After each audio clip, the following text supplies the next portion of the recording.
Is Jesus the Messiah, the anointed one sent by the Father to be the Savior of Israel and the world?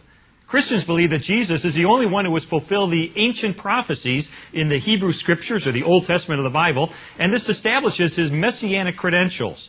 But most Jewish people disagree. They say the Messiah has not yet come. But where does the evidence really point? We're going to debate that tonight with Dr. Michael Brown. He's president of the Fire School of Ministry in North Carolina and the author of more than 15 books, including a 3-volume series called Answering Jewish Objections to Jesus. And here's Rabbi Shmuley Boteach, author of Face Your Fear, syndicated columnist, and according to Talkers Magazine, one of the 100 most important radio hosts in America. Michael, what is the Messiah? What does that mean? And why do you believe Jesus is the Messiah? The concept of Messiah comes from the Hebrew word Mashiach, which means anointed one.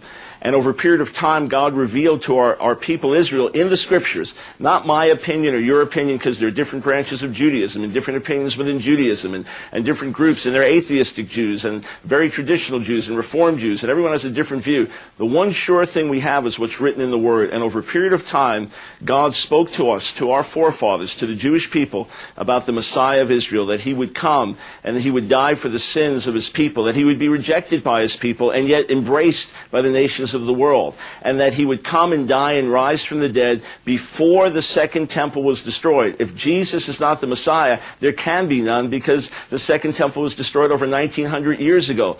And the Scriptures go on to say that he would have a priestly ministry, which is one of atonement, which is one of making people come back to God, reconciliation, just like happened with me, that through him the Gentiles, the knowledge of God would go to the Gentiles around the world, and then he in fact would be embraced by his own people and would return. Hey, Shmuley, why don't you believe that Jesus is the Messiah, specifically? Well, I believe that Jesus is the Christian Messiah in the sense that he brought divinity and redemption to the non-Jewish nations of the world, and Christianity is a great world religion. He is certainly not the Jewish Messiah, because the Jewish Messiah is a radically different notion to the Christian Messiah. The Jewish Messiah has a political mission as opposed to a spiritual mission. We don't need a God-man to bring us closer to God. We don't need an intermediary. God says clearly in the book of Samuel, he is not a man. It is absolute sacrilege in Judaism to believe that any human being is a deity. Also, and most importantly, the Messiah must fulfill the messianic prophecies. Isaiah 11. He must cause the wolf to lie with the lamb and change human nature away from belligerence and animosity, even animal nature. Isaiah chapter 2. He has to cause men to beat their swords into plowshares. He has to bring about universal dominion of peace. Okay, we live in a world of indiscriminate slaughter. We live in a world where there is no justice, and the Messiah has not yet come. Okay, Michael, what about the fact that we don't have the peace that Shmuley says was to be a prophecy for the coming of the Messiah? Well, first he quoted some of the prophecies I firmly believe. He left out the other prophecies because Jesus fulfilled those, and only Jesus fulfilled those. For example, prophecies like Isaiah 42 and Isaiah 49 and Isaiah 50 and Isaiah 53, which speak of the suffering of the servant of the Lord and being rejected by his people and yet being accepted by the Gentile nations and bringing healing and redemption to those who believe in him.